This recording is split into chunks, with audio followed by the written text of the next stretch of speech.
Welcome to the Birth and Truth podcast, where our guests spill their unvarnished, honest, and naked truth. I am Courtney Elaine. And I'm Black Blues.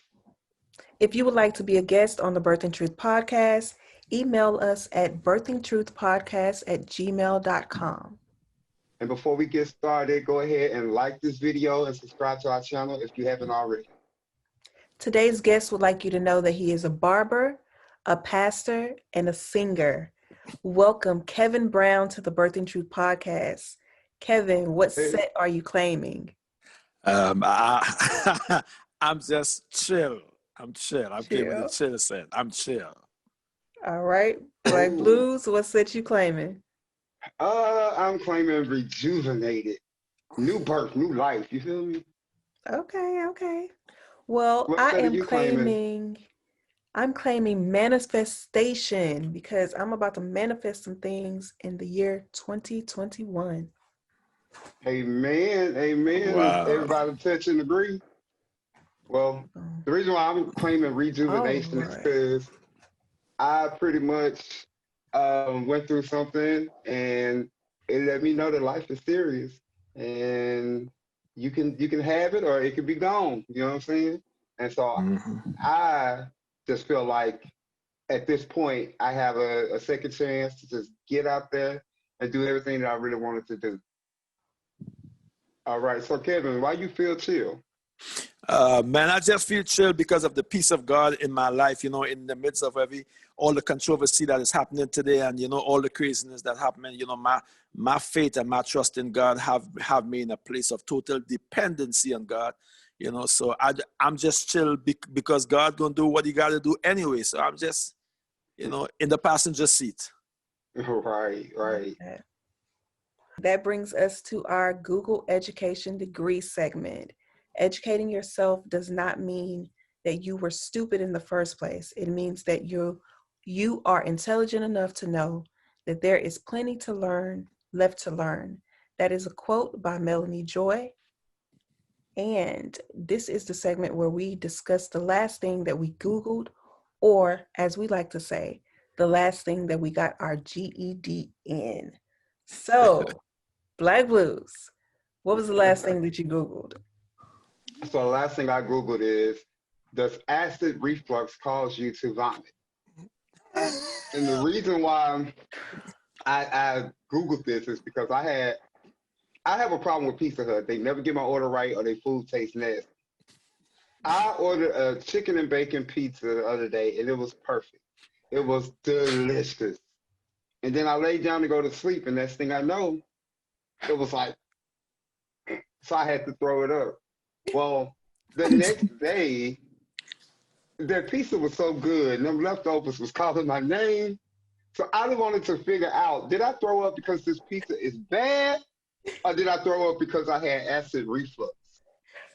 And what I found out, I got my degree. People who have acid reflux often experience a sour taste in their mouth from stomach acids to taste, along with the frequent burping and coughing associated with reflux. And GERD can create nausea, even vomiting in some cases. So I figured I was some cases, okay? And I ate them leftovers. And then what happened? I had to throw up again, but it was acid reflux. You know what I mean? Ate them leftovers and you threw up again. No, I didn't. I felt like I had to throw up, but I suppressed it because Google told me that I could eat it. Oh, Lord.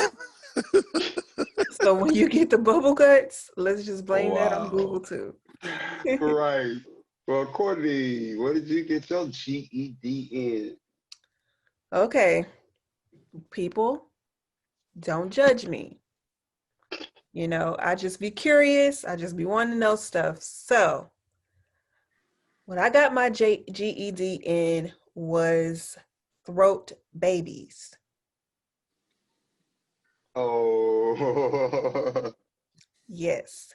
So. Why? Because there's a song where they keep saying that. And I'm like, is that what I think it is? Or is it something else? Like, I have never literally listened to the song. I have just heard the chorus.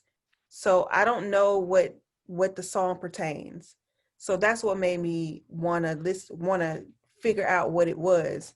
So instead of me literally listening to the song, I just Googled throat babies. I was like, okay, we on the same page. That's what I thought it was. I'm good. I don't need to hear the song. Like, Yeah, it's and I first of think that all, it sounds stupid to begin with, which is why I haven't taken out the time to literally listen to it myself. I'm just like, that's just not something that I'm into. I don't like that kind of music. But when I looked up the definition, I was like, whew, okay, I'm good. I, I thought it was self-explanatory though. Yeah, but the thing is, I didn't want to believe that that's what it was, that that's literally what they singing about. Like, that's crazy. Why? My cousin said her baby was in the car singing the song, and she like, who taught my baby this song? That's what I'm saying. Like, it's so inappropriate. And I was like, Yeah. is this really what this song is about? And that's what led me to Google. An Urban Dictionary, of Wow. course, is going to let you know what it is. So we're going to leave it at that. We're not going to put the definition out there in the atmosphere. Wow. If you want to know what it Google is, it. go ahead and Google it. Get your own GED, because I am not talking about that anymore. Kevin, what was the last thing you got your GED in? Well, I'm about to Google throat babies.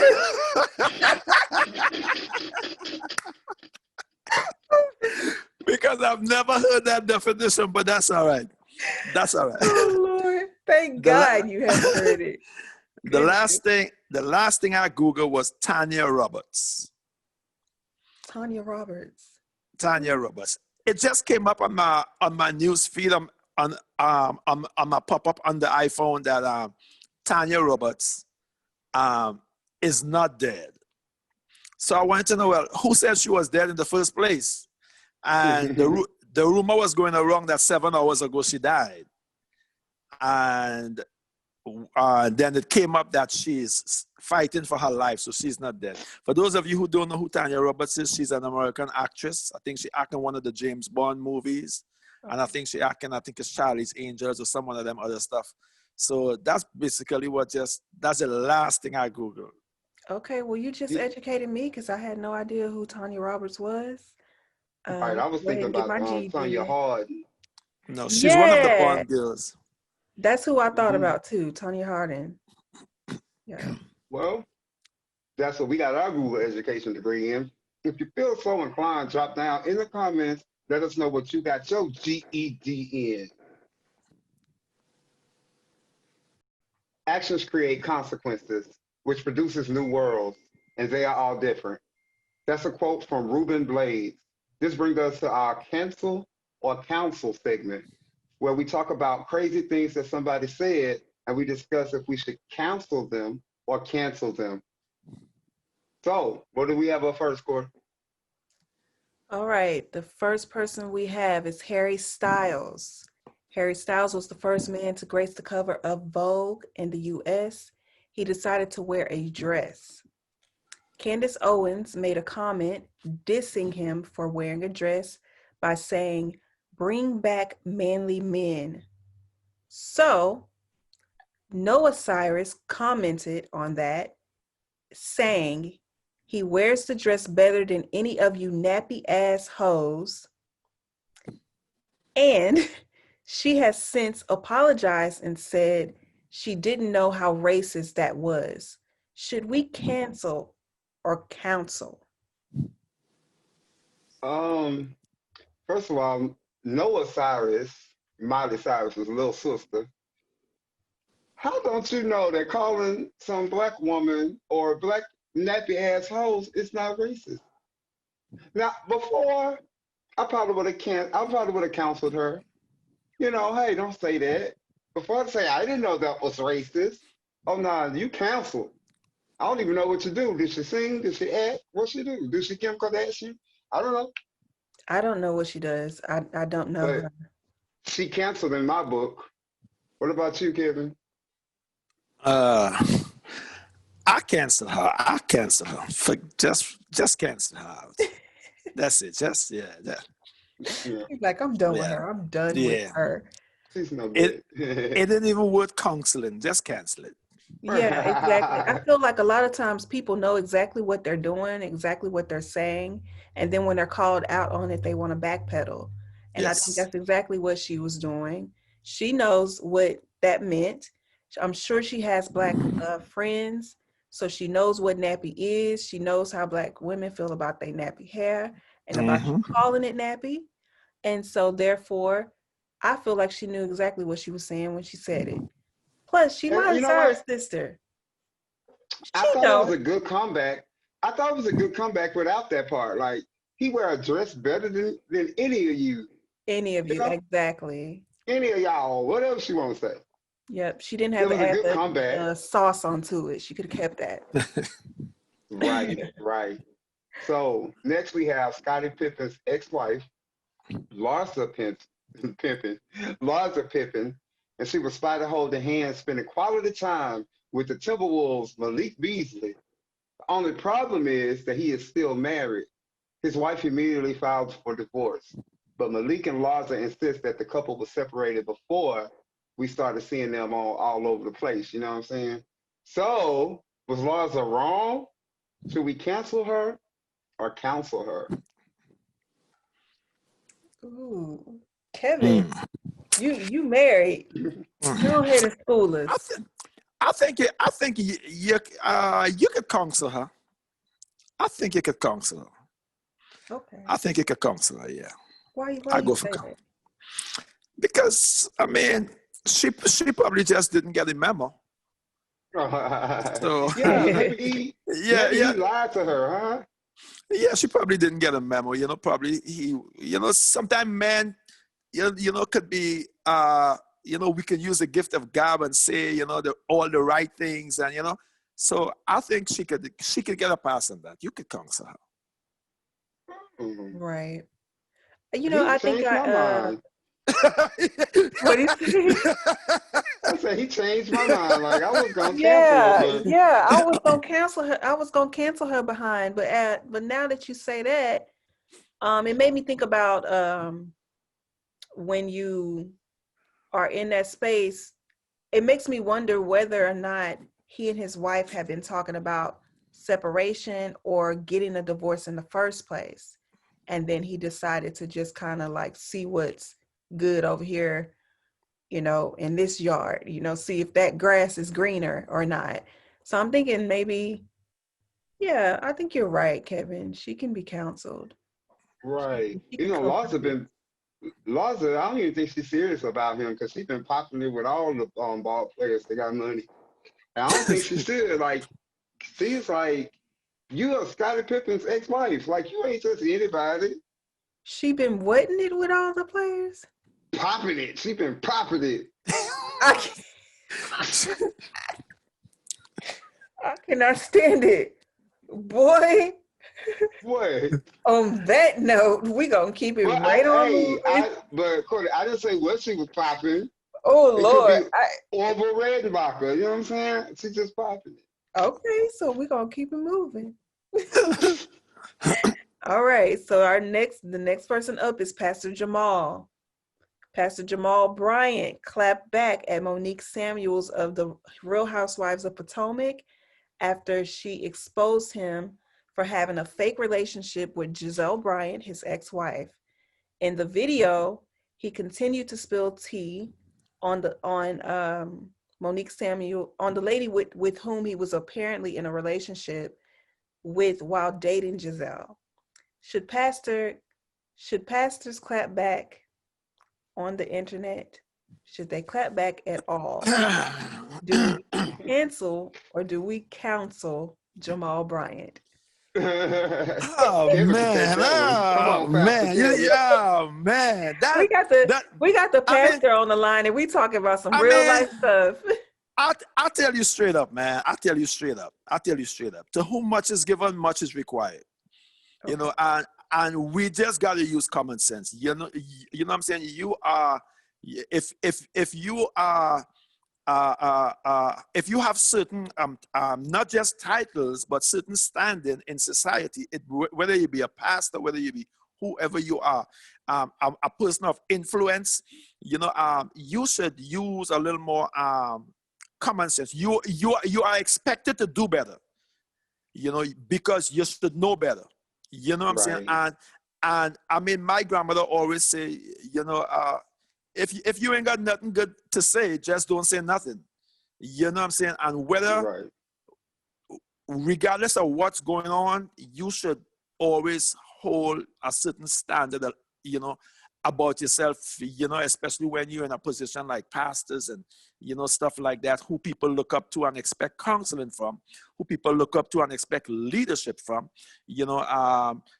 Yes, people would come at you. Yes, people would say all manner of things about you, whether you do it or you ain't do it. Worst of all, if they catch you doing it, you know what I'm saying?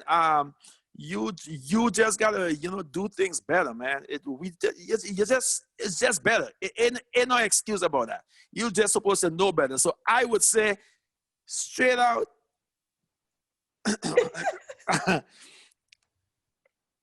probably he needs some counseling. He needs some counseling, huh? No, because I want to cancel. I want to cancel him, but then too sometimes people get caught up in emotions, but yet still it's not an excuse because you should know better. So cancel him, man.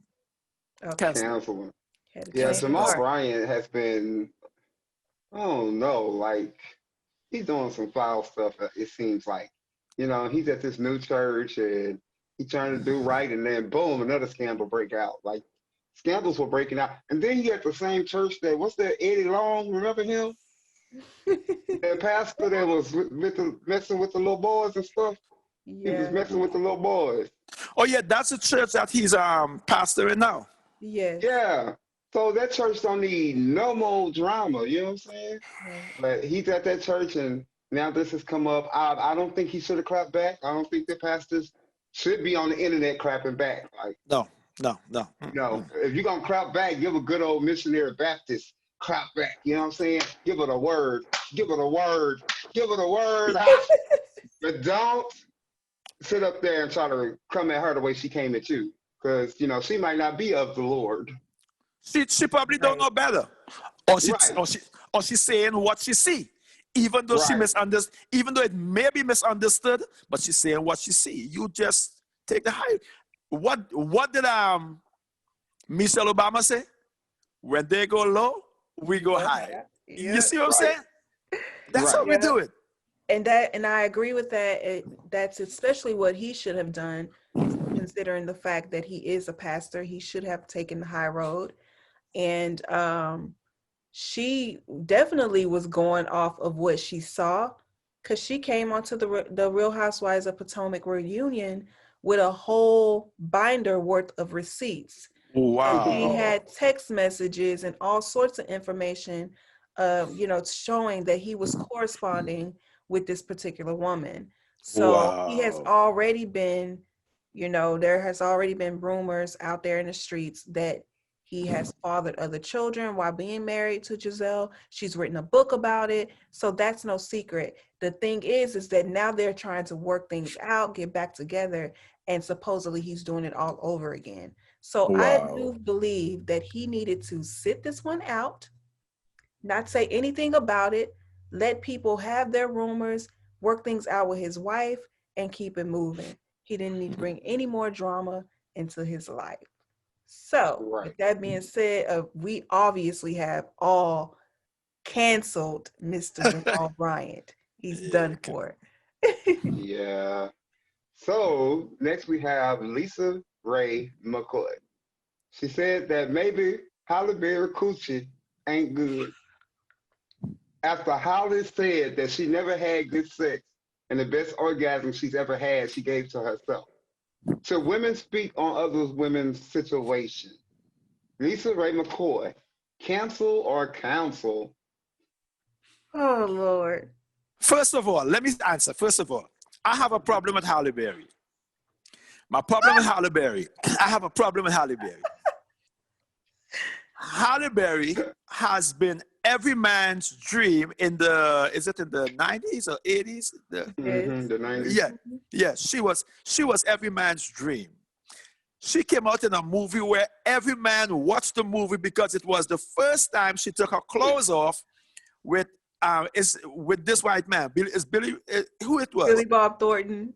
Billy Bob Thornton, right? She was married to this dude, this black dude who you walk barefooted. What's Eric Benet? Eric Benet, right? She divorced Eric Benet because she said that he's a sex maniac or a freak or whatever it is. My question is, who is not going to be a freak marrying to Halle Berry? If I'm married to Halle Berry in the first place, is because I'm freaking before I marry Halle Berry. Halle Berry, I mean, she was that type of woman, in her, prime. You know what I'm saying? So that's my problem with her. She is too much of a woman for her to. Oh my God! Come on, man.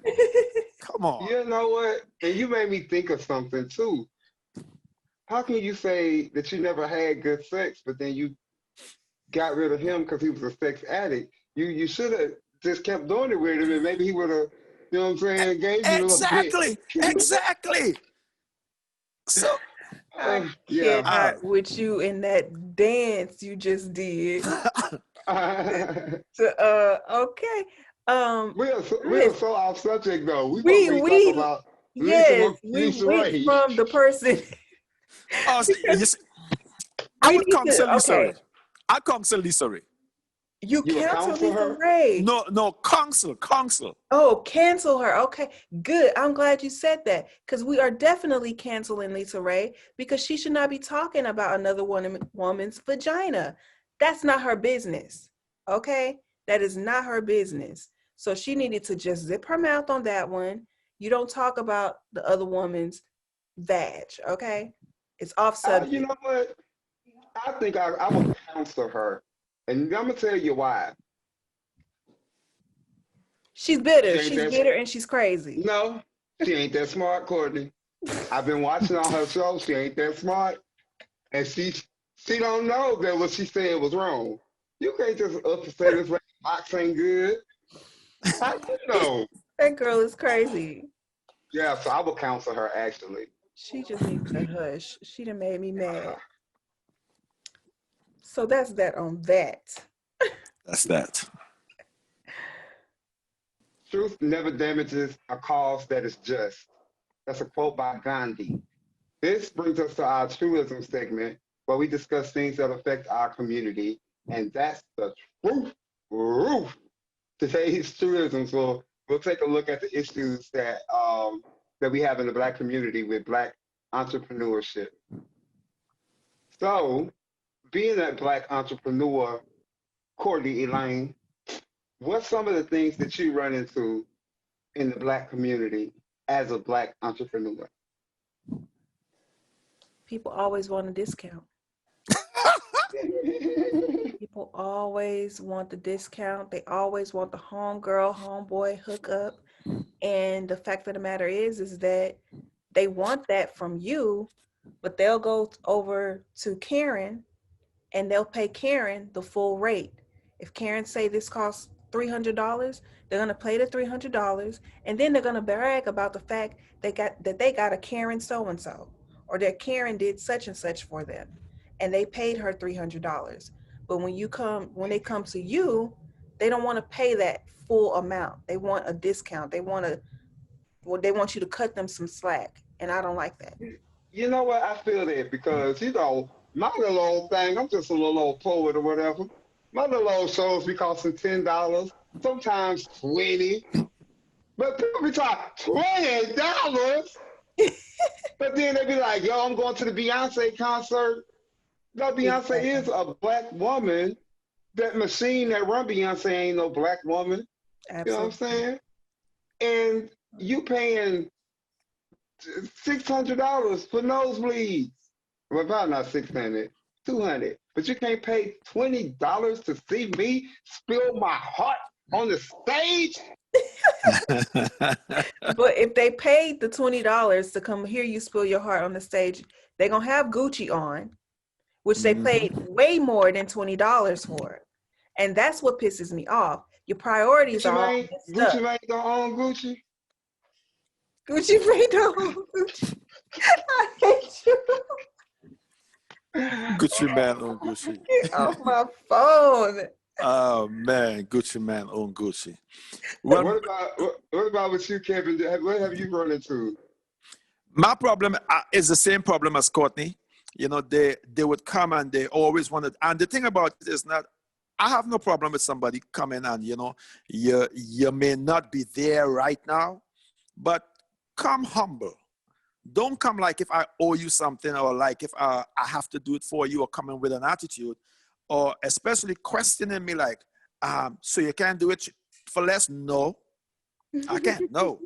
And you know, and well, me, I'm very blatant. I would tell them, man, you know what? I know somewhere that you can go to get it cheaper, and I would give them the direction. If I have to pull my phone and Google it for them, I will, but I'm not going to do it. Yeah, and that's just it. I tell people all the time, we as especially Black business owners, we got to first and foremost know who we are, know our worth. Because a lot of time we allow people to do these things to us. Oh, I don't care about losing family. I don't care about losing friends. I don't care. Courtney know me. If I tell my clients all the time, if you are accustomed coming to me and you at a hard time where you're not working, I've been cutting your hair for years, you not working, don't tell me you can't come cut your hair because you don't have money. We're going to have problems because you support me. So in your time of need, I am here to support you regardless of what. If it takes you 6 months, I will do what I got to do for you for 6 months because that's how it's supposed to be. You know what I'm saying? Kevin, I don't have no job. I don't have no job. Oh, Kevin, please. Kevin, Yeah, I don't have no job. leave me Kevin. alone. See that, brother? He really need a haircut, you know. But there are people that walk off the street and like, man, I need a man. Could you do? I said, no, I can't do it for that. You know what I'm saying? Because of how their attitude, like you owe them something, you know. And I had to tell one guy one time, I said, bro, you have on Louis Vuitton shoes on your feet. You coming and complaining for a $25 haircut? I said, bro, you serious? Priorities. I said, yeah, you know, so everybody cannot drive a Mercedes Benz, and you would never see a Bentley advertisement. Have you ever seen a Bentley advertisement? Absolutely. Have you anyone? Exactly. So I tell people, if you could only cut your hair with a Honda price, go by the Honda barber. I'm a Bentley barber. You know what I'm saying? I would sit and wait. You're the master barber. I'm a Bentley barber. I would sit and wait on mine because when my client come, they respect my craft, they respect my ability, they pay the money and more. So I'm good. Right. Yeah, and that's how we are. Some people may say, "Oh, he's this or she's that." No, that's all right.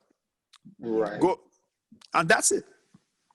And I think for me, at the beginning, I did a lot of stuff for free, and I did a lot of things at a discounted rate. So at this point, where I've gotten to the point where I have really worked and honed in on my skills, I feel like now is the time to really pay me my worth. In the beginning, I did need to build my portfolio. I did need to practice. I did need to get better. But now I'm at that point where I've paid for the degree. I've honed in my skills. I'm producing good product. So pay me what I'm worth.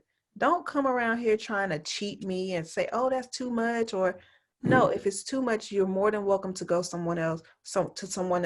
We don't have to argue about it. I'm good.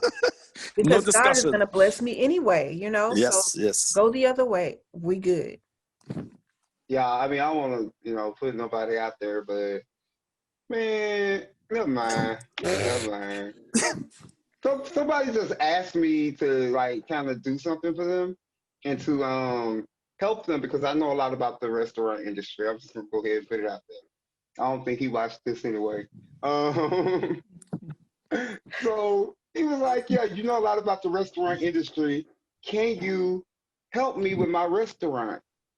And he's like, I know I probably can't pay you what you're worth, but I want to pay you something. I'm like, okay, all right. So then the next day, I'm like, before I start anything,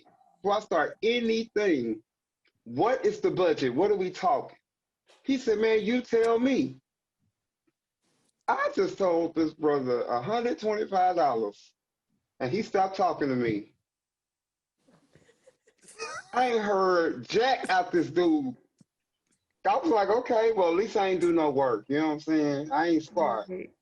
But Right. he looked up some on Google and was like, is it going to be as detailed as this? Because, and I was like, well, it's going to be, the word is, I guess, specificity. Is that it? I think that's the word. Specificity. Yeah, Specificity. specificity. I'm going to be specific to your restaurant. That on Google is not just about your restaurant. He stopped talking to me. So I'm like, okay, you don't need my help then? Good All riddance. right. You Good got riddance. $125 now. Because he was gonna work you to death for that 125, get all your expertise, gain all that information, and then let you loose, and then take on the And credit then, for all of the work that you've done. well, yeah, and see what I would have done for him was help him run a successful restaurant, which would in turn make him money way more than what he paid me. So Right. I thought I was being cheap by saying 125. You You were. were. You were. Were. But he You were. didn't think so. I guess he thought I was gonna do it for a nickel and a pickle. Mm-mm. Oh. We Not gotta this stop. one. We gotta stop doing that, though. I really believe that we gotta. And Courtney made a valid point.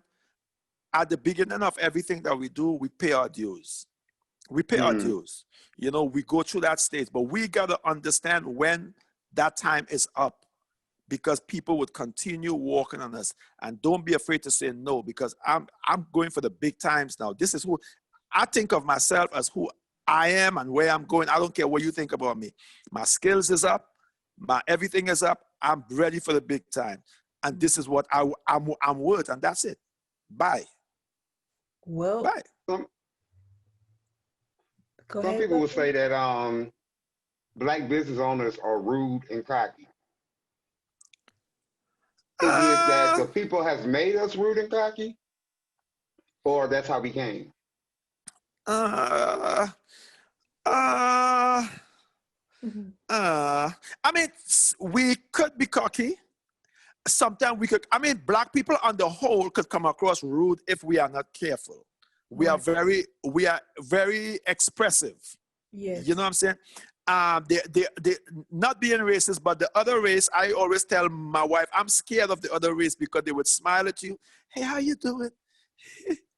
Yes, I have a black man here. He's looking at my bag with a smile on their face. You know what I'm saying? So, Absolutely. yeah, yeah. But we not gonna smile at you. We'll be like, hey, get out of my face. That's it. What did you do Exactly. so close? You know what I'm saying? So I mean, it's just I believe that is who we are. We could be very strong in with our attitude and stuff like that. Yes, do we need to tone down at times? Yes, we do need to tone down at times. So it could work in a good way and it could work in a bad way. So we just gotta have that balance. We just gotta Yeah, be able to balance it out. I saw a review, and it said that one man, I guess he barbecues and he sells his barbecue, and then the review said that the man got the order wrong, and so the guy called him and was like, "Hey, you got my order wrong." He brought it back to the man, and then the man was like, "Well, if you don't like my food, you can like not, you know, I have enough customers. You don't have to come back." And it's like, why would you tell this man that you got his food wrong? That's rude. It's like you can just not come back. I Here. have Yeah, enough customers.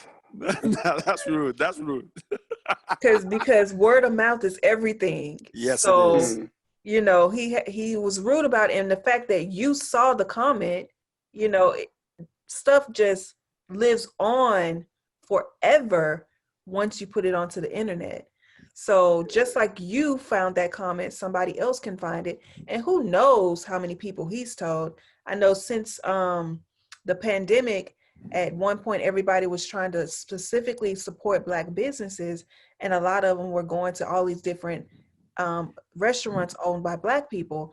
Every time something was wrong, they created a whole group on Facebook where you can take a picture of it, talk about it to days end, and have other people chime in on it as well. So you have to really be careful about how you treat people when you have a business.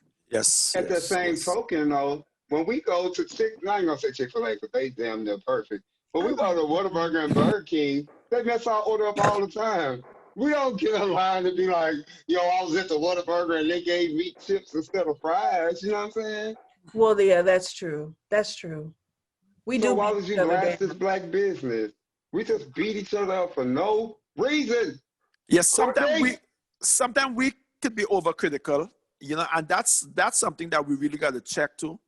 You know, we got to be able to give people chances to, you know, somebody could mess up, you know, like I've had times, especially earlier on in my career where, you know, I made mistakes, and when I make mistakes, sometimes it's not even a mistake. Sometimes somebody come and they ask for something and they ask for the wrong thing. Somebody come and ask for a ball fade. You show them what a ball fade, okay. You give them a ball fade. Man, this side is too ball. You just say a ball fade. No, what I mean was light, you know? And things like that. If I take it personal, it would cause it could cause contention. So what I do, I work with the client. You know, I apologize, even though they're wrong, you know. I apologize, you know, just to, sometimes you gotta be able to give up your rights, you know, and apologize, you know. I've had clients that I tell them, man, don't even bother to pay me. We good, you know, and they left and still came back, you know, because you treat people how you want to be treated, you know. So you gotta know how to do what you're doing. If they escalate it, you gotta know, you know, you just gotta use common sense. You can't be one way all the time, and you can't be like how you tell the man, like how the guy tell the man, I have a lot of clients. Yeah, you're about to lose a lot of clients because this man is gonna tell people, gonna put it on social media, gonna do this, gonna do that, and mess your business up. So we just gotta know what to do and how to do it. Yes. Right. Proper etiquette, business Yes, ma'am. etiquette is what is needed. And that there is the truth. Don't bend, don't water it down, don't try to make it logical, don't edit your soul according to the fashion. Rather follow your most intense obsessions mercilessly. That is a quote by Franz Kafka. This brings us to the Spill the Truth segment of our podcast, where our guests spill their tea. France, Kafka. Child. Kafka. Whew, that name was getting me. I know it's not as bad as the other ones though. Yeah. So, Kevin, you must first take an oath, all right? So, repeat after me. If my truth offends the people that I love, If my truth offends the people that I love, I promise to spill the whole truth. I promise to spill the whole truth. The buck to truth. The buck what? Buck to truth. The buck to truth. And nothing but the truth. And nothing but the truth. Because this is how it showed up in my life. Because this is how it showed up in my life. All right. All right. That's what's up. That is what's up. I can't wait to hear your truth. Your book. Oh my God. Truth. You have several businesses. Tell us what they are and how do you manage them all? You know, you are a jack of all trades. Oh man. I'm the owner of excuse me. I'm the owner of Fade Master Barber Studio. I am the CEO of Seeker Gold International. Oh my God. I'm an author, musician, singer, songwriter. and a pastor. How do I handle it all? There's 24 hours in a day. And what we do, we basically strategize on what is needed at what time and just do what is necessary. And there's still time left over because I'm looking to do something else. You know, Lord. No, there is, because to be honest, it's like everything that we got to do, you know, my wife and I, we structure ourselves, and there's still a lot of time left over for more, that we can do more things, you know. So it's just a matter of just putting things in place, and our thing is putting things on automatic. That's it. You learn to put things on automatic where you strategize, you put everything in place, you wind the wheel up, and you let it and you let it run. You know, the only thing that requires me like being present is when it's time to preach. But other than that, my pastoring is, you know, you get into your word, you make time, you read your word, you spend time with God, you spend time in prayer. You know, the barbering, I'm already skillful. You know, I've worked on my craft. I've developed my craft. As far as business strategy and everything, I'm basically winding down from the barbering, really. You know, I've been doing it for 22 years, and I'm looking to get into actually teaching barbering. You know, I'm winding down from the cutting. Yeah, so I'm actually working on getting into teaching. I already had an offer, so I'm looking at that. The pandemic is what have that kind of on the back shelf for now. Seek a goal. We do taxes, bookkeeping, credit repair. You know, my wife and I started to do that. You know, well, my wife, she mostly runs that, but now we have it in such a way that we're able to outsource. So we actually have people working for us now, you know, where they do the majority of the work, and we just basically manage and make sure that, you know, we keep the people's personal information for us so they can see that, you know.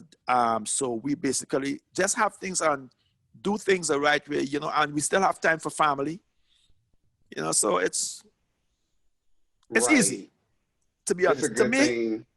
To me, it's easy. My music, that's my life. I do music in my sleep. My writing, it's part of me. I love to write.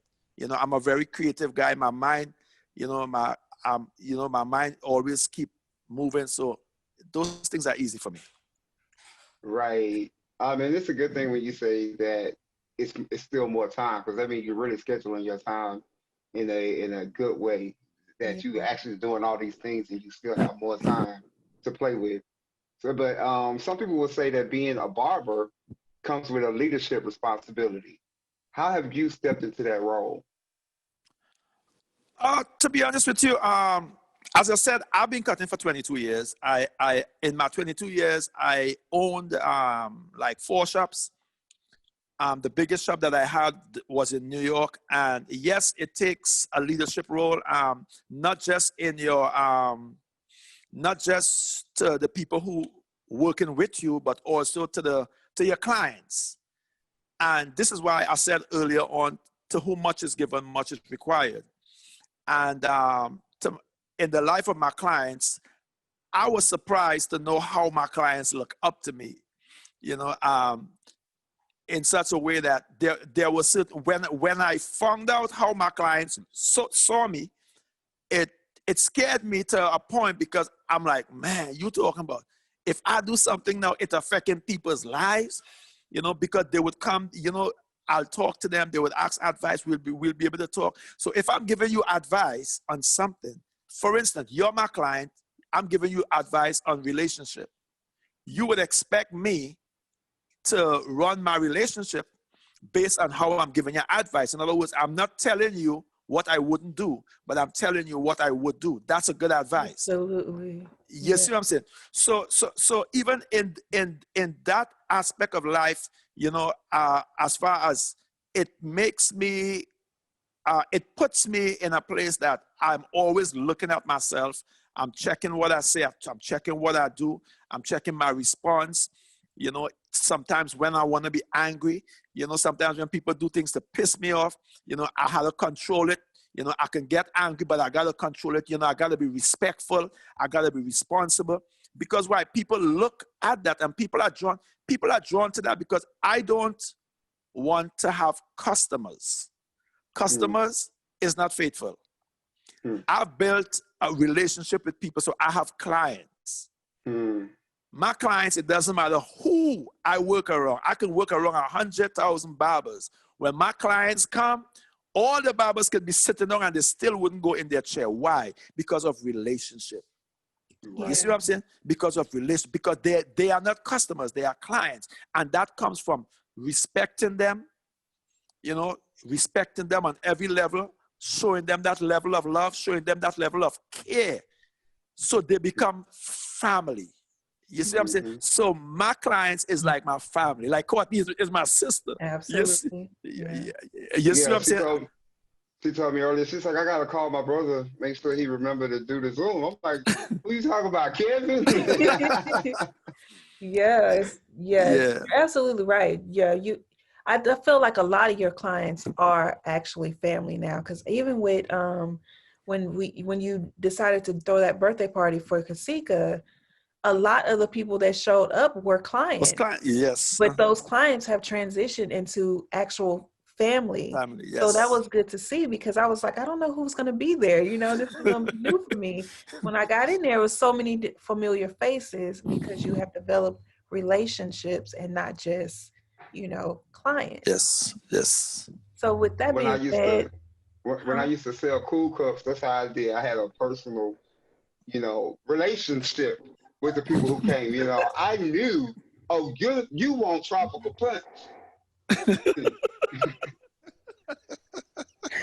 oh, Lord. Wow. That's right, Black Bluez. Yes, sir. Yes, sir. He's been doing it. He been that businessman. Yes, sir. Right. With that being said, how has this pandemic affected your family life? How has your relationship changed specifically with your children? This pandemic was, I don't mean to be stupid or dumb or sound stupid or dumb, but it has been beautiful. I'm telling you, it has really been beautiful. I tell people, I truly love my wife. And I love my children. Is she a perfect wife? No, she's not, but she's my wife. Are my children perfect? No, they're not, but they're my children, and I love them. So you find that being in the pandemic, what it did for us is that, yes, we had to rearrange certain things. We had to become creative, but we do that because we love each other. You know what I'm saying? And my kids, we were already close, but now we are actually locked up in our house. So it's like, what are we going to do? And like myself, I thank God that my wife and my kids, they really think like me. What are we going to do? We're going to create stuff. We're going to do stuff. You know, my wife, she hit the computer. We begin to create different streams of income. That's why we end up with the online store now, you know, where we're doing t-shirts. So different streams of income. We were able to expand our business. We were able to get into our to get even closer to our kids, because we thought that we were close to our kids. We got closer to our kids because now they are in our face. We get time to sit and talk to them and get into their heads. You know what I'm saying? So it's just an awesome experience where, to be honest with you, I don't want to go back to how we were before the pandemic. Oh, wow. And my life has changed as a father. My life has changed as a husband. You know, yes, sometimes my wife pissed me off as usual, as anybody. I piss her off.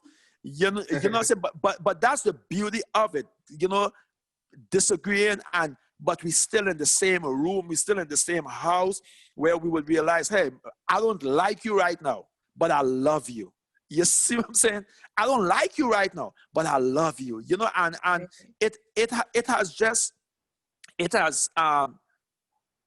done a lot for me as a father.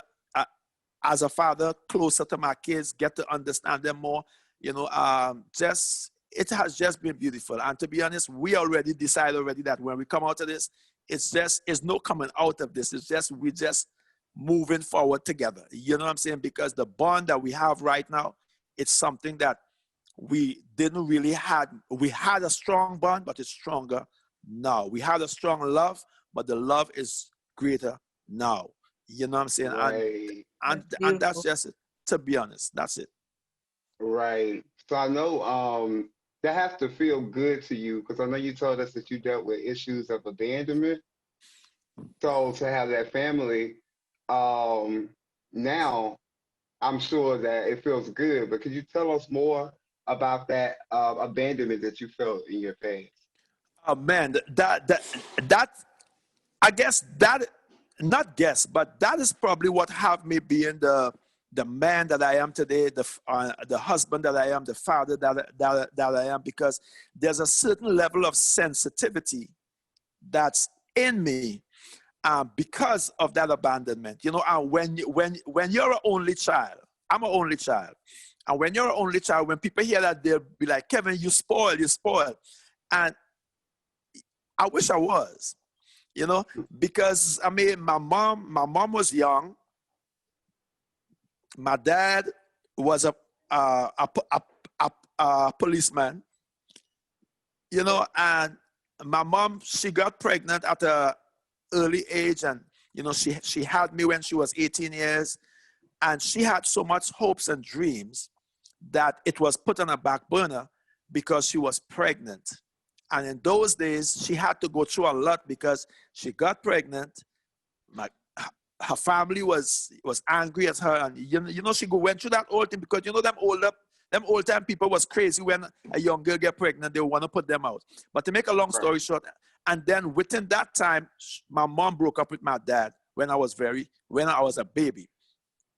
So within all that time, you know, she tried to find her footing back, you know, try different relationships and whatever it is until she ended up in a bad relationship that she had to run.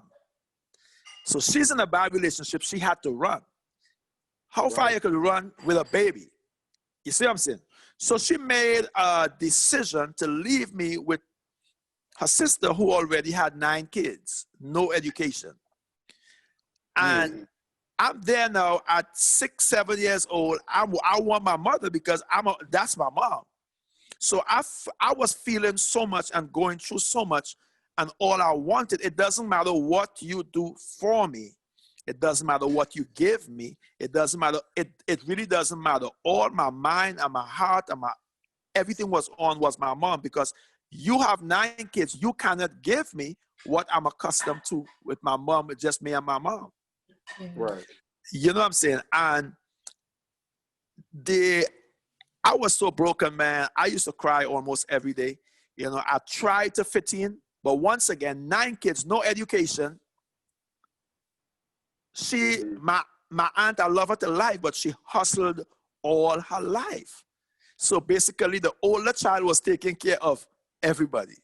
You see what I'm saying? So there's no real love. There's no real, you know what I'm saying? Yes, they did the best that they could with what they had, but it wasn't enough for me. So, you know, I felt alone. I felt abandoned. I felt misunderstood because every time I tried to express how I feel as a child, kids are not allowed to feel that way. Yeah. When kids feel that way, you're being rude. You don't know what you're saying. At least we put a roof over your head. At least we give you food. So I was just all messed up. And then it turned from being there, that my grandmother now thought that I would have been better off with my aunt who had no children, no experience, a new marriage, new relationship. Now she in a new marriage, a new husband, and she have a child to take care of that is troubled. So it's the abuse was, and I don't believe that all the abuse came from a bad place. I just believe that she was dealing with a new marriage. new relationship. She was young. So, but it was just crazy. So now what I do with my family, fast forwarding, is that I made up in my mind that my kids would never feel that level of abuse. My kids would never feel that abandonment. My kids would never feel that way. So I'm going to be the best father that I can be. I'm going to be the best husband that I can be.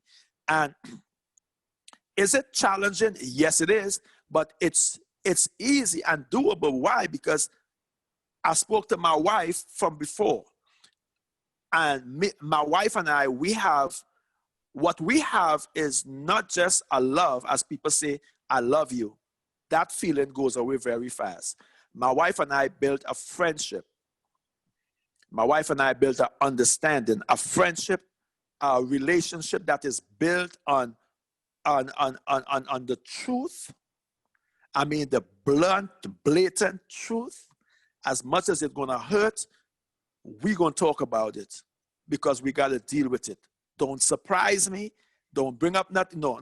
We talk about everything from the beginning of our lives to where we at. So, some people say, if you're in a new relationship, forget about the old one. No, we talk about all of that because we got to be in a place where we know each other. You know what I'm saying? So we became. Who was it that you received that abuse from, and what type of abuse from it was it? Like, was it from your aunt or was it from her husband? It was from my aunt. As a matter of fact, her husband was more like, he more stood up for me in a kind of way, he more tried to ask her why she doing certain things. But man, she would beat me for no reason. She would beat, if I'm hungry. One time I was so hungry, I was crying, and she beat me because I'm crying because I'm hungry. And she would not give me a snack to eat. It's like, it was so crazy. The abuse was so crazy that my cousins used to feel sorry for me when they come to visit. Wow. I was going to ask you, did she treat her kids the same way she treated you? She didn't have no kids. Yeah, this was a different aunt. No, this was a different aunt. Yeah. And she had no kids. So, but I don't know what she was going through. I don't know what, but I ended up running away. I ran away. I couldn't take that no more. I ran away, and I went in a place where it was just me and one of my cousins. And I mean, that was even harder because I had to beg for money to go. I used to get up 6 o'clock in the morning, beg for money to go to school. I used to borrow people's sneakers, just because at that point, I had nothing. There was no money coming in. So it was really a level of poverty where you're so hungry. All you had to do is go out in the backyard and look for some green bananas, and you could boil that. That's all you just got to eat that, So it was just that level of lifestyle. And where my mother didn't believe that I was going through all of that. When I end up getting through to her, she didn't believe that I was going through all of that. It's now, as I'm grown and I'm mature, I remember a couple of years ago, my mother called me crying. And she was really apologizing, that she didn't know that I went through so much. But my thing was so much, man. I was broken. When I say broken, I was broken, like shattered. Even when I met my wife, as I said, I thank God for her because we had that level of truth. And God used my wife to mend a lot of broken pieces in me. Thank God for her patience. Thank God for her prayer. I know that she didn't understand everything that I was going through, but she was there regardless. And I mean, it's just what this woman did for me. It's just amazing because I was really, really broken. I was probably, if I grew here, they would say I was schizo, bipolar, and everything else because I was, I was suicidal. I thought about killing myself almost every day. I cried almost every day of my life. Literally cried almost every day of my life. It was a lot. I started to suffer with anxiety. My anxiety level was through the roof. One time they locked me up in a psych ward. to see the doctor. Oh, goodness. Yeah, they had me on medication that I used to take medication that when I had a pill, I used to take this pill. It used to keep me calm. So when I take it and I walk, I used to feel like I'm floating. On clouds, yeah. Young clouds. And all this came from childhood, all the things that I've been through that I just walk with anger, hate, all these things. And and the thing about it was that people doesn't understand that when you go through so much stuff, I've had a lot of great women in my life, a lot of great relationships, but I never had anybody that was able that was patient enough to really like stand with me and help me through it, because they understood that I was going through something. So a lot of time it was mistaken for something else. Like I used to get angry. I would get real angry, real angry. And if you don't know how to deal with me when I get that way, it could have been like real bad, because I would mash up the whole house, until I calm down, and other people would be afraid of me or things. And the thing about it is that my wife, when she see I'm getting there, she would get quiet. She would sit down. She would put me to sit down. She would rub my head, or she would just disappear. And when I look for her, she's praying. I don't know how she did what she did. To be honest with you, I don't know how my wife did what she did, but I thank God for her, because because of the love. And I always tell her, I say, hey, if my wife had left me, I would have been good, because I expected her to leave me like everybody else did. But she stood there with me. She was a friend. She listened to me. She counseled me. She prayed for me. And God just, who you guys seeing in front of you right now, I'm a miracle, man. I am a miracle. I'm a miracle, because I no longer take medicine. I ain't got to smoke no weed. I ain't got to do none of that. And for real, Kevin, I know you said that we asked you about 3 words to describe yourself. And you said that you were angry, and Webster describes that as feeling or showing strong annoyance, displeasure, or hostility, and full of anger. You said you felt manipulated, which is being controlled or influenced cleverly, unfairly, or unscrupulously. And you said, I know, Webster is on it.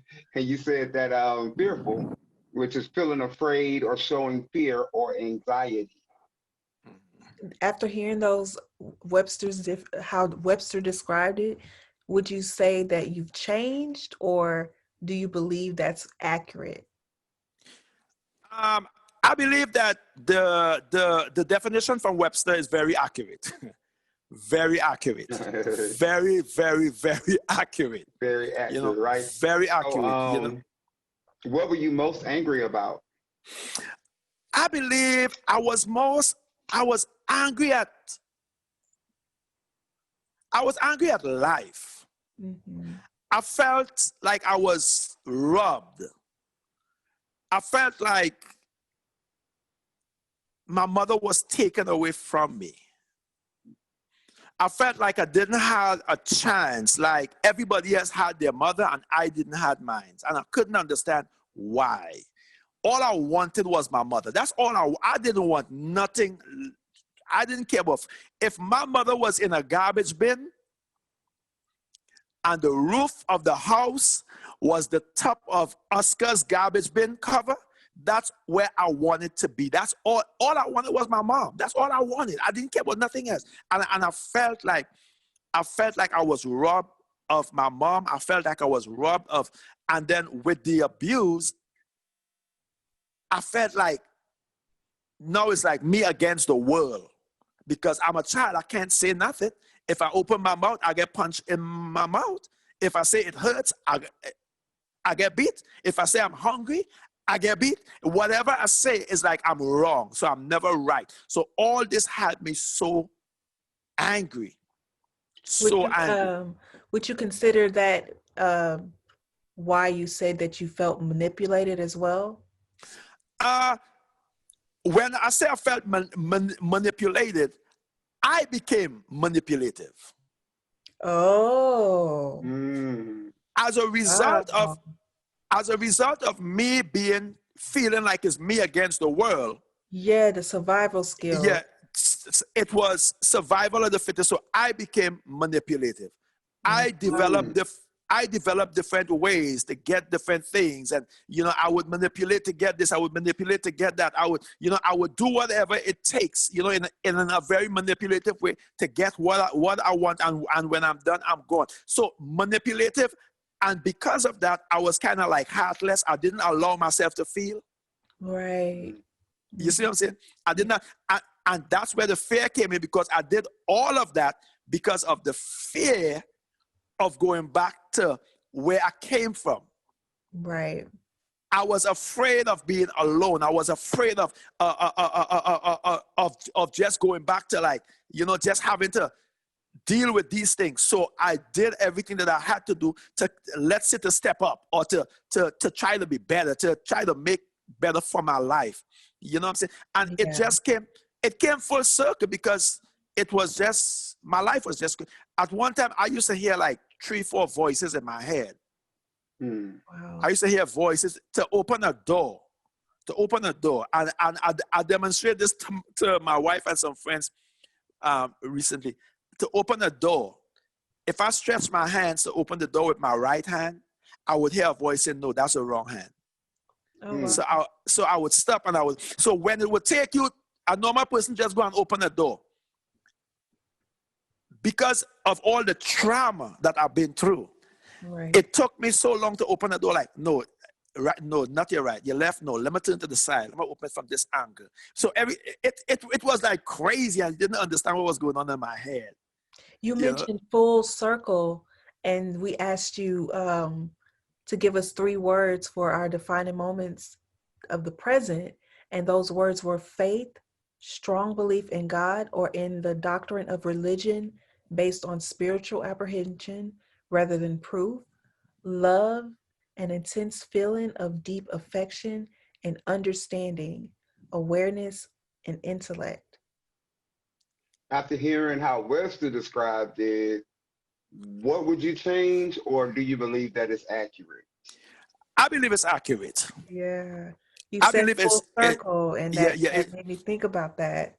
It's very, very accurate. Very accurate. Because I'll tell you something. The very first relationship I had with an individual that proved to me that life is worth living. And God did not forget me, was my spiritual mother in Trinidad, a Chinese woman by the name of Margaret Lee, that God put into my life at the age of 20. I was like 24 years old. And God put this woman into my life, and this woman began to mother me. She mothered me. Her husband was a doctor, a Chinese man. They had 2 sons, Sean and Brent. And up to this day, I spoke to her 2 days ago, up to this day, in my ordination, she left everything she had to do and took a plane and came to Texas so that she could be there for me. This woman, the relationship that she and I have is greater than the relationship that me and any mother figure in my life, including my biological mother, has. Because God has put this woman in my life to show me, to break that thing in me that had me in the place of thinking that it was me against the world, nobody loved me. And you see, the thing about it is that I had a problem with women. My biggest problem was with women. I couldn't trust women. Because my mother, I couldn't trust women. You know, and God put a woman in my life to mother me, to the point where even when I don't want to be mothered, she would show up. When I don't want to see her, she would show up. She would send people to get me. She would send for me. And one time I had a big argument with her because she was doing too much. And I really no that when you at a point where people break you, Yeah. you are at a very a vulnerable place and touchy place in your life where even when people love you, you don't know how to accept the love. Yes. You're afraid to accept the love because, and that's where fear comes into. You're afraid to accept love because you're afraid of, hey, they come here to trick me. They wouldn't be here forever. Their time here is temporary. But God used her to break that in me. And straight from her, she was the one who mentored my wife and I. She was the one who mentored us. So she played a very important part in our lives, both of our lives, in our relationship, you know, and I that's why I'm here today, because she taught me the love of God. She taught me how to love, which I used to think that love was a feeling. She taught me that love is not a feeling, love is a choice. You just got to make the right choice with who you love. You know what I'm saying? So simple things like that that meant so much to me is what she taught me.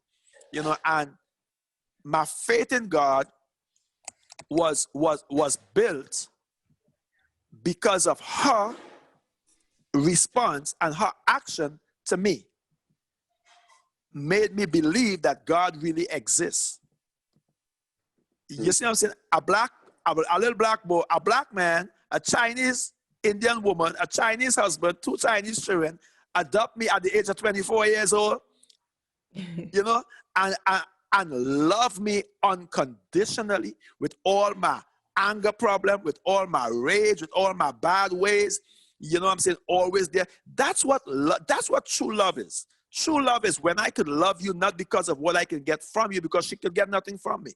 But she keep giving, and she keep giving, and she keep giving. And what I needed was more emotional than physical. It wasn't much physical. It was just, you know, that caring, you know, and that's what it is. So it built my faith in God, which makes me realize that God don't hate me, that I'm not a mistake. You know, my mother didn't make me by mistake. I'm not a mistake, so I don't want to kill myself no more.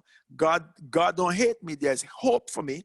And most of all, there's purpose for my life. I didn't understand that. I didn't understand how much purpose there was in my life until everything came full circle. And I'm able to talk to people and encourage people who's going through the same thing that I've been through, or similar things that I've been through. I'm able to share my experiences with them. And here, they tell me how inspired they are and how blessed they are because of what I've been through. It showed me that I have purpose for my life. Right. Good. Well, we call this part invest that on that. Imagine that somebody says that they can do whatever they want to a child because they are a child. Like some parents say, I brought you in this world, I'll take you out. Look directly into the camera and let that person know how you feel. How I feel about that is this. You would never understand how that feels until you put yourself in that position. I don't care if you're a child or if you're 100 years old. Take yourself and put yourself in a position where I could walk up to you and do whatever I want to do with you. Do whatever I want to do to you. Say whatever I want to say to you. Treat you however I want to treat you. It doesn't matter what, and you have no say about it. I don't care about what you say. I don't care about what you do. Put yourself in that position. How do you feel? It's the same way a child feels, because a child have emotion, a child have feeling. That child, you was once a child. That child is you. You just mature into an adult, but that child is you. You have the same feelings. You have emotion. And children have a voice. We just got to listen. We got to, and the thing about this, a lot of time kids don't know the words to say. They don't know the words to say, and that's it. They don't know the words to say, and because there's no bad child. A child is as a result of their surroundings, their parents, the people that bring them up. That child didn't born bad. That child didn't born a thief. That child didn't born manipulated. That child didn't born a killer. That child didn't born none of those stuff. That child became that because of a lack of something in that child's life that somebody failed that child. But every child that was failed had an opportunity to become a president. Every man in the jail had an opportunity to become a president. Huh? I feel you, man. 100% speaking to me. Man. True, Kevin. That's true. Yeah, 100% speaking to me. I mean, I always say children are human, you know what I'm saying? And as a child, we always told like, oh, you don't talk to me, you know, you don't do this, you know, and then our feelings aren't even taken into account. And then you grow older and you're not able to express your feelings because they've been suppressed as a child. You know, you're told to speak when you're spoken to. But then what happens when you want to express what it is you're feeling, but your parents are the one who are shutting you down when you feel something, you know? Right. And then on top of that, then the parents will be telling you, you know, they don't want to go like to therapy to talk to nobody, but then they'll tell you, like, you can go to therapy, but I need therapy because of you. Yes. I'm a result of, you know, what you did, but you don't see it. The sad thing about this is this. The sad thing about this is that a lot of times when we look back, like when I look back at my mother, I tell my mother, I say, Ma, you are the best mother in the world. And my mother cries a lot. But I tell my mother, I say, Ma, you are the best mother in the world. I love my mother to life. I love my dad. I didn't grow with my dad, but I love my dad because I have to. I love my mother because I have to, because I refuse to carry a weight. I love my aunt, even who abused me, because I have to. You see, they got to carry their burden. I'm not carrying it. I got kids, and if I don't love my mother, I can't love my wife. If I don't love my mother, I can't love my daughter. If I don't, it's no way I could be a successful father or a successful husband if I can't love my parents. I don't care who it is. So the thing about it is that I had to free myself, and I thank God. This is where I thank God for not religion, but I thank God for relationship with God, because I had to free myself from that hurt. I had to free myself from that pain. I had to be free to love. I had to be free to father. And the thing about it is that I didn't have a father experience to go by, but I had what I know that I didn't have. What I know that I was missing, what I know that I was lacking, that's what I give to my kids. The man that I expect to be in my life or to be in my mother's life, to raise me as a husband to my mother, is the husband that I know that I should be with the help of God in my wife's life. You know what I'm saying? Has it been challenging? Yes, it has, because it's trial and error. You know what I'm saying? But my goal and my intention is to be better. So if I'm a father, I give my kids, I talk to my kids. My daughters come and tell me some stuff that they have me laughing, because if I do something to my kids that offend them, they are allowed to come and tell me, Daddy, you do this to me. Okay, babe. I apologize to my kids. I apologize to my kids. I let my kids know that your feeling count. The way you feel matters to me. If I am doing something that you don't like or you don't understand, they are allowed to come talk to me. If it's something, I explain it to them. I break it down, whatever it is, because they matter. They matter. They matter. Their feelings matter. And what Courtney says is so true. If I stunt my daughter's feelings from this age, how could they be the wife? They would grow up. Come on, how could they be the wife? How could they be a successful mother? How could they be a successful? And I would say this. I don't know how this is going to sound, but this is a fact. If we realize in the black homes, let's take the black homes and let's take the Caucasian homes. Yes, we grew up having to fear our parents. They will whip our backside, yes. And I love the black parents. But let's talk about the kids being having that level of freedom as a child.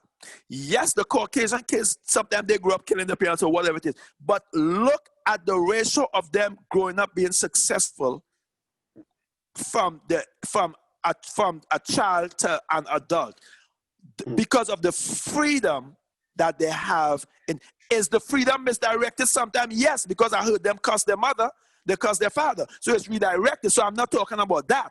But if we discipline them and we teach them how they're supposed to be, but we still give them that level of freedom to be who they are. Right. I have two daughters. I cannot father my two kids the same way. Right. I have boys. I cannot father them the same way. I got to understand my youngest daughter. She's creative. She going to draw up on all the walls. She going to put, I went up in the bathroom, all on the ground, have nail polish. She up all over the night, doing makeup on her face, dancing all night. What am I going to do? Am I going to beat her? You know what my parents tell me? Give her a beating for that. Beat her for this. But I got to understand, no, she's creative. Kevin, find a way to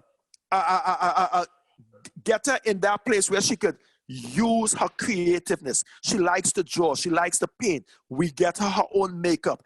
This little girl did something on her skin. When I saw it, I jumped out because I thought she got a cut. She was so creative, where it looked like if she literally had a cut and all around it was blistered. I said, Kylie, where did you learn that from? But she's doing things that a makeup artist in Hollywood is doing at the age of 7 years old. Mm-hmm. You see what I'm saying? When we grow up as kids, you could have touched your mother's makeup, she would whip your butt. You see what I'm saying? But then it's all in how they were raised. Their parents raised them like that. Yes. So that's how they know how to love. So we as parents, we got to love our parents, but we got to come into the space where we understand different, to do different. Because we got to do different, because we got to stop this thing where black kids think that I can't do this, or I'm scared to do this, I'm scared to do that, I'm scared to do it. Why? Because your parents have you scared. They never allow you to do it. They never say, let's do it. You know, no, I don't want to go skiing, Daddy. Black people don't ski. Who said black people don't ski? Right. I want to play basketball. I don't want to play baseball. Why? Because all the black parents putting their kids in basketball. Do you understand that baseballers have a longer lasting career than basketballers? You see, simple little things like this, we don't take time to research and this is what I think, that my life was a blessing in disguise. Yeah. Because it put me in a place where I can really raise kids in this generation children, where I can raise them. You know, my kids, do I discipline them? Yes, because they got to be respectful. They can't be rude, you know. And I taught all my kids, everything that we have and would ever have in life, we got to give thanks to God for it. It's not mommy, it's not daddy. Our life and everything we would ever possess is as a result of the goodness of God. What I'm telling you guys here, my kids know that. I spoke to my kids about my life. I spoke to them about why I am how I am. What made me this Kevin Brown? You know what I'm saying? Right. And I mean, that's just, so my life was a lot of times our parents don't really tell us a lot about their past. They might tell us some things. And so then we don't understand it. And we grow up and, you know, certain things that we don't like or certain things that happen. And it's like we can't grasp it, but then we have to understand our parents were human. And then that's where forgiveness for your parents come in, that when you realize, oh, my parent is a human who isn't perfect, who might make mistakes, and this is where they came from. As long as we know this is where they came from and this is what they went through, then sometimes we can kind of understand how they raised us, you know? Yes, and that's so true. And that's why I believe my mother loved me to life. I believe that. I just believe that she was in a bad place. I believe my dad loved me and my dad have a good relationship. You know, I believe my dad loved me to life. I just believe that they were young. They were in a bad place.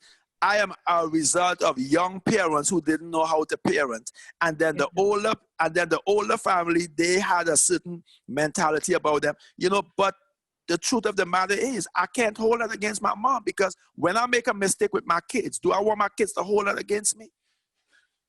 I don't. So it's the same thing with me. And in order, we cannot live a successful life. It doesn't matter how much money we make.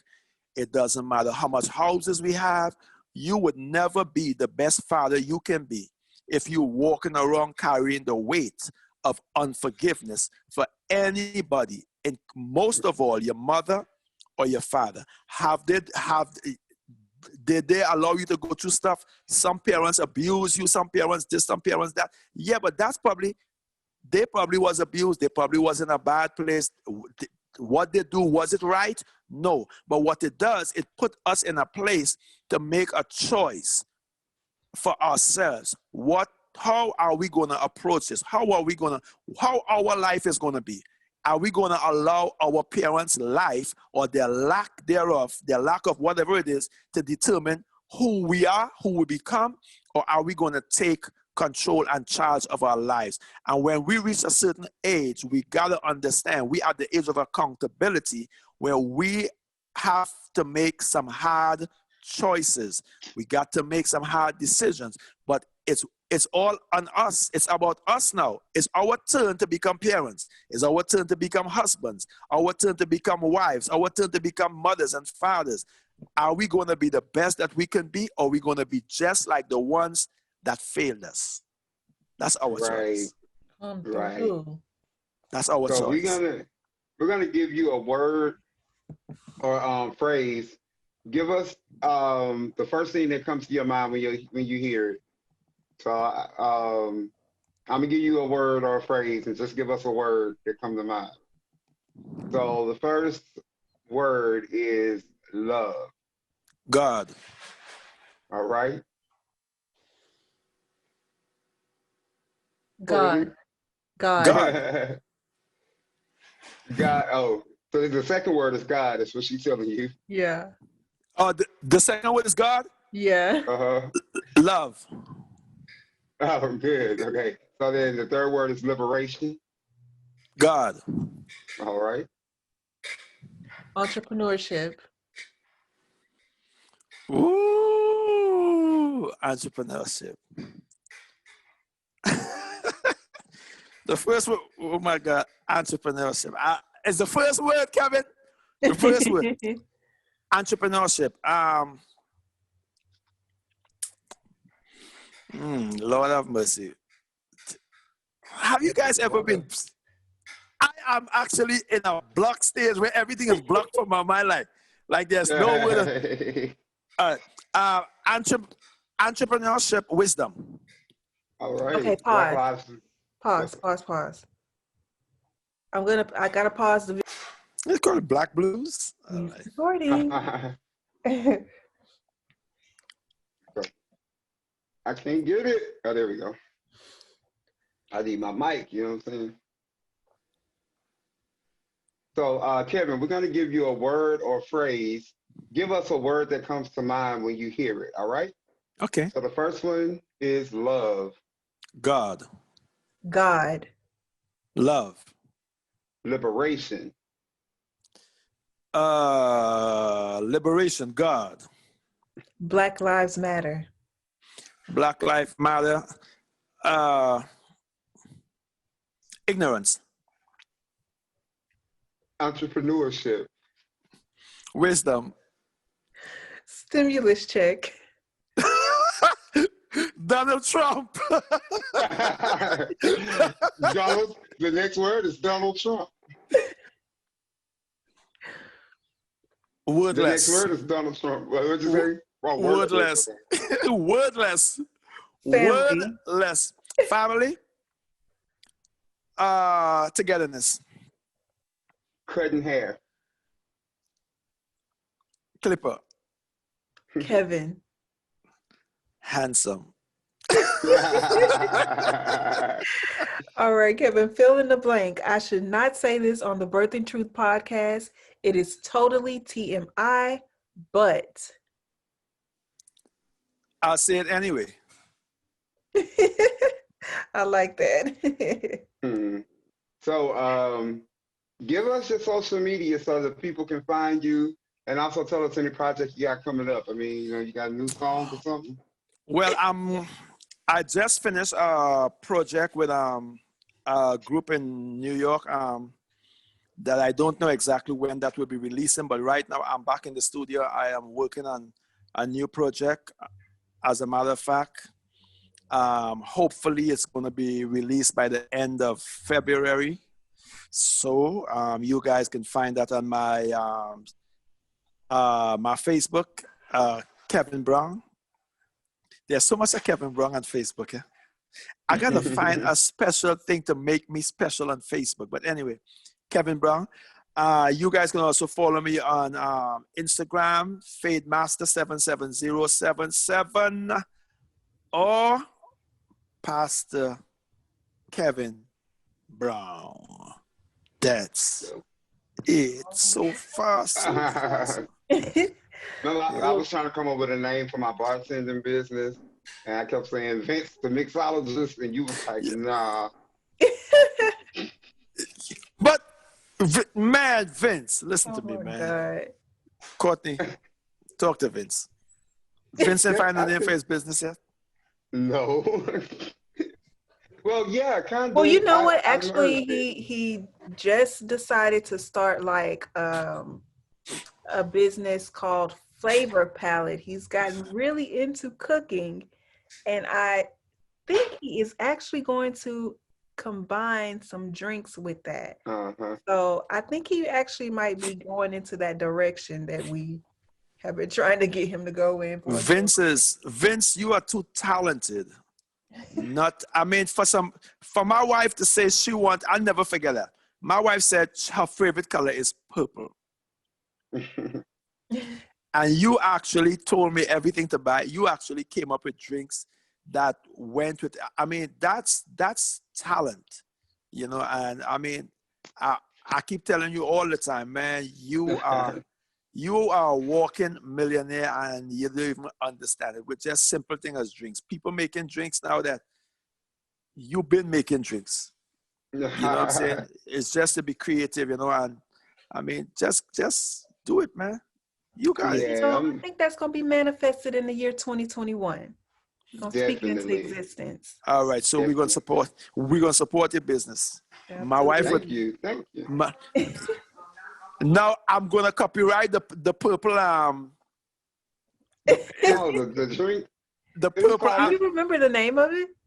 We named it after her, huh? I don't remember the name of it. Kasika. Was it Kasika? That's what I thought it was. Was it not a purple apple martini? Yeah. Yeah. I don't even understand how you get that to be purple, but whatever. So we'll figure it out. All right, y'all. Thanks for watching. Shout out to John Ross at Still Visionary E.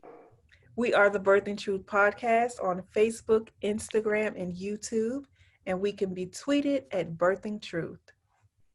Don't forget to like and subscribe, and we will see you in the next episode.